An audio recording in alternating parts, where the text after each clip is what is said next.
semuanya, perkenalkan saya RT Sedanggraini dengan NIM A1D52565. Saya dari Prodi Administrasi Pendidikan dengan Fakultas Keguruan dan Ilmu Pendidikan. Isu yang saya pilih adalah isu nomor 1, sebuah kasus miskomunikasi Rektorat ITB yang menawarkan solusi finansial kepada mahasiswanya, namun justru melanggar etika institusi pendidikan dan membakar kepercayaan yang telah bertahun-tahun dibangun.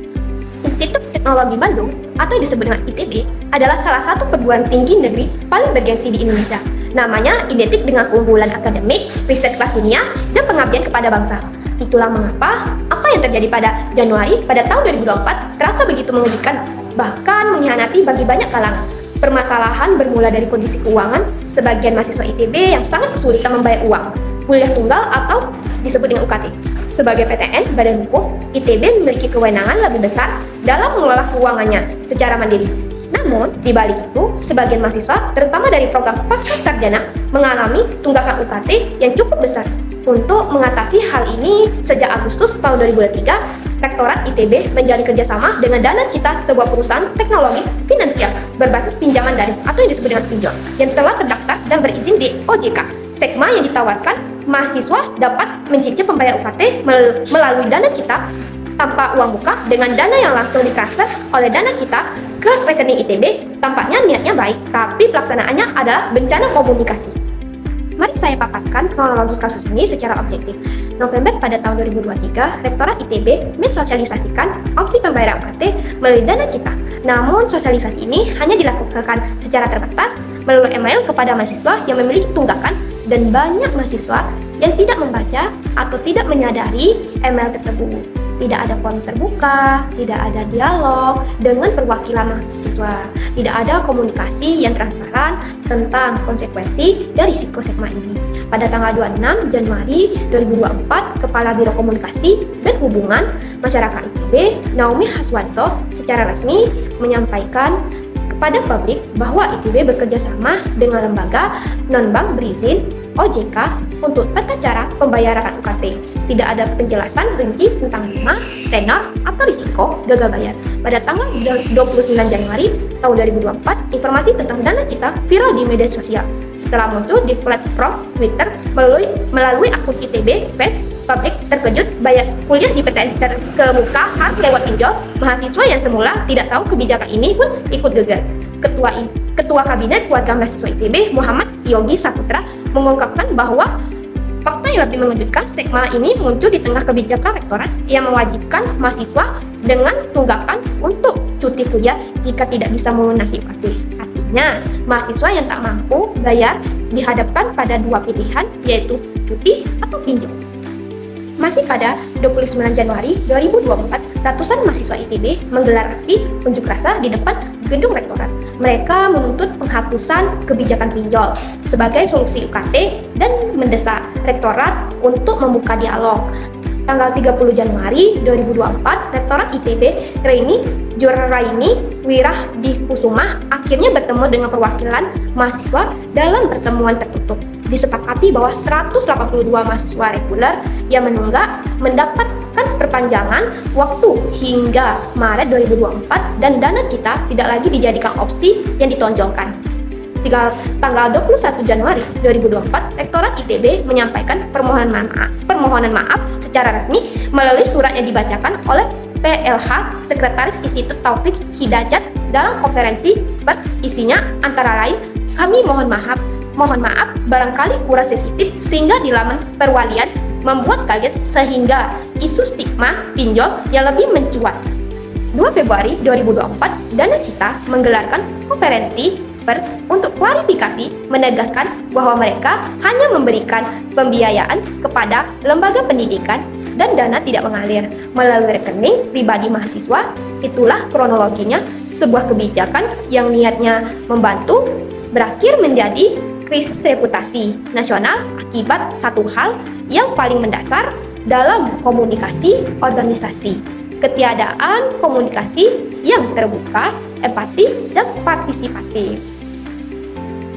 Sebagai analisis komunikasi organisasi, saya akan membedah kasus ini menggunakan 4 kerangka teori yang relevan dan saling melengkapi. Tapi yang terjadi justru sebaliknya. Sosialisasi hanya dilakukan melalui email terbatas kepada mahasiswa yang menunggak sebuah pilihan saluran komunikasi yang lemah dan tidak memadai untuk kebijakan sebesar ini.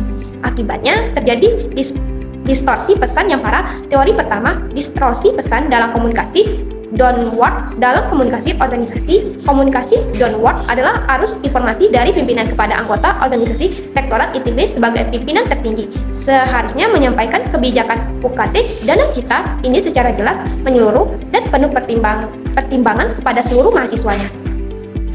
Yang pertama, mahasiswa yang tidak menunggak pun akhirnya mengetahui kebijakan ini bukan dari rektorat, tapi dari media sosial, bukan sebagai informasi terstruktur, tapi sebagai berita viral yang sudah diselimuti sentimen negatif.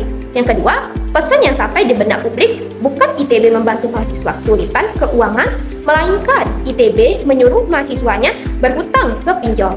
Distribusi makna yang 180 derajat yang berbeda dari niat awal.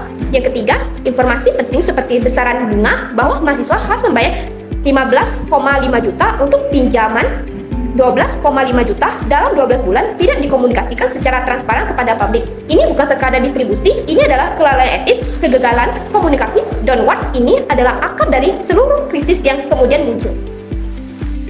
Teori kepemimpinan dalam komunikasi organisasi membedakan gaya kepemimpinan otoriter, konsultatif, dan partisipatif. Dalam gaya kepemimpinan partisipatif, pengambilan keputusan dilakukan dengan melibatkan anggota organisasi, dalam hal ini mahasiswa dan susunan akademik sebagai bagian dari proses. Rektorat ITB gagal di titik ini. Kebijakan kerjasama dengan Dana Cita diputuskan sepihak oleh Rektorat sejak Agustus tahun 2023 tanpa keterlibatan perwakilan mahasiswa, tanpa konsultasi terbuka dengan keluarga mahasiswa ITB. Yogi Saputra, Ketua Kabinet KM ITB, mengungkapkan dengan tegas kebijakan ini tiba-tiba muncul tanpa ada proses dialog terlebih dahulu. Ketika keputusan sepihak menyangkut kepentingan vital mahasiswa, dalam hal ini akses terhadap pendidikan yang sudah mereka bayar tanpa partisipasi mereka, maka yang terjadi bukan hanya kegagalan komunikasi, ini adalah kegagalan tata kelola organisasi. Dan kegagalan itu hampir selalu berakhir dengan krisis kepercayaan. Jack Reeves 1961 membedakan iklim komunikasi sportif dan defensif. Iklim sportif ditandai dengan keterbukaan orientasi masalah dan empati. Iklim defensif ditandai dengan kontrol evaluasi sepihak dan superioritas. Rektorat ITB menampilkan iklim komunikasi yang defensif dalam beberapa hal. Yang pertama, saat proses pertama muncul humas, ITB justru menegaskan bahwa kebijakan ini sesuai dengan ketentuan peraturan perundang-undangan. Sebuah respon legalistik yang jauh dari empati kepada mahasiswa yang merasa terjebak antara cuti atau berhutang. Yang kedua, rektorat yang tidak bisa hadir dalam konferensi pers permohonan maaf karena sedang tugas di Jakarta, mengirimkasinya superioritas yang memperburuk persepsi publik. Yang ketiga, pernyataan maaf yang disampaikan berfokus pada kurang sensitif dalam penyampaian, bukan pada substansi kebijakan itu sendiri. Ini adalah pola komunikasi defensif, mengakui kesalahan cara, tapi tidak mengakui kesalahan keputusan. Yang paling krusial adalah persoalan etika institusi pendidikan yang diabaikan. Lembaga pendidikan memiliki tanggung jawab moral untuk tidak mengeksploitasi kondisi rentan mahasiswanya, menawarkan pinjol dengan bunga sebagai solusi bayar kuliah. Di dalam lingkungan institusi yang seharusnya menjadi ruang aman dan adil adalah pelanggaran etika yang serius, terlepas dari legalitasnya. William Benoit merumuskan teori image restoration bahwa ketika organisasi menghadapi krisis reputasi, ada beberapa strategi yang bisa dipilih. Yang pertama, penyanggalan. Yang kedua, penghindaran, tanggung jawab, pengurangan serangan, tindakan korektif atau mortifikasi, perminta maaf tulus. ITB awalnya menggunakan strategi pengurangan serangan, menyebut Dana Cita sebagai salah satu dari banyak opsi dan menegaskan tidak diwajibkan. Ini adalah upaya untuk memperkecil persepsi kesalahan. Namun strategi ini justru memperkeruh suasana karena publik sudah terlanjur membaca framing negatif di media sosial. Baru pada tanggal 31 Januari 2024, ITB beralih ke strategi mortifikasi dengan menyampaikan permohonan maaf, namun mortifikasi yang terlambat disampaikan 3 hari setelah krisis meledak dan tidak disampaikan langsung oleh rektornya, memberikan kesan bahwa permintaan maaf itu adalah respon terpaksa, bukan kesadaran tulus. Kesimpulan analisis kasus Dana Cita ITB adalah pembelajaran mahal tentang 4 kegagalan sekaligus: kegagalan komunikasi downward, kegagalan kepemimpinan partisipatif, kegagalan iklim komunikasi yang etis, dan kegagalan manajemen krisis yang responsif. 4 kegagalan yang semuanya berakar dari satu. konteks situasi krisis, bayangkan hari ini tanggal 29 Januari ratusan mahasiswa sedang berunjuk rasa di depan gedung rektorat agar tentang dana cita ITB sedang tren di Twitter. Puluhan wartawan dari media nasional menunggu pernyataan resmi. Orang tua mahasiswa menghubungi kampus dengan nada marah dan khawatir. Sebagai kepala humas ITB, saya harus mengambil kendali komunikasi. Sekarang juga, sebelum narasi negatif semakin liar di media sosial, inilah pernyataan resmi yang saya sampaikan. Pernyataan resmi Institut Teknologi Bandung atau disebut ITB, Biro Komunikasi dan Hubungan Masyarakat Bandung, tanggal 29 Januari tahun 2024 kepada seluruh mahasiswa ITB, orang tua, wali, mahasiswa, dan masyarakat Indonesia yang terhormat. Kami, Institut Teknologi Bandung, menyampaikan pernyataan resmi yang terkait polemik segmen pembayaran UKT melalui platform Dana Cita yang sedang menjadi perhatian publik. Pertama-tama, kami mendengar dan kami memahami keresahan Anda.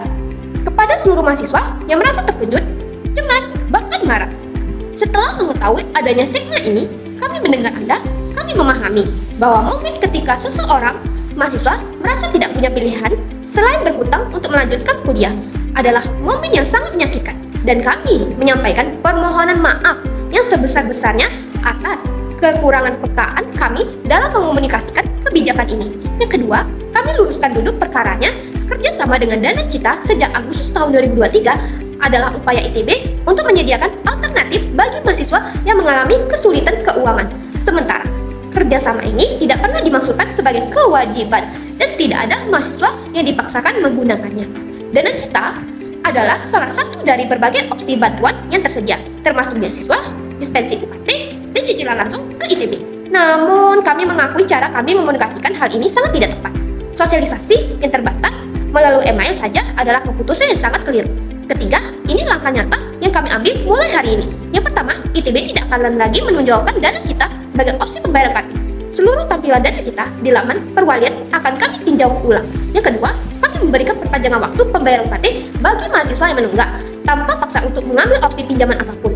Yang ketiga, kami berkomitmen membuka forum dialog terbuka antara rektorat dengan keluarga mahasiswa ITB dalam waktu 7 hari ke depan untuk bersama-sama merumuskan kebijakan bantuan keuangan mahasiswa yang lebih adil, transparan, dan bermartabat. Yang keempat, kami akan menyusun pedoman etika kerjasama finansial ITB yang memastikan setiap mitra keuangan kampus beroperasi sesuai dengan nilai-nilai dan etika institusi pendidikan. Yang keempat, komitmen jangka panjang kami ITB adalah rumah bagi generasi terbaik bangsa. Setiap kebijakan yang kami ambil harus menempatkan martabat dan kesejahteraan mahasiswa sebagai prioritas utama, bukan sekadar kepatuhan, bukan hukum semata. Kami janji untuk tidak pernah lagi mengambil keputusan yang besar yang menyangkut kehidupan mahasiswa tanpa melibatkan mereka dalam prosesnya.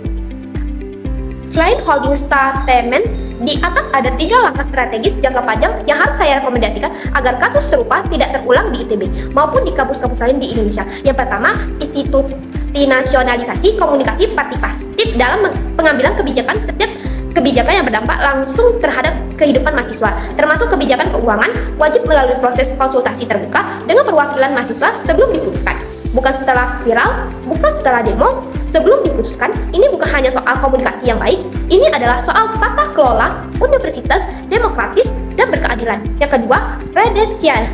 Sistem komunikasi downward ada yang berlapis, yang produktif.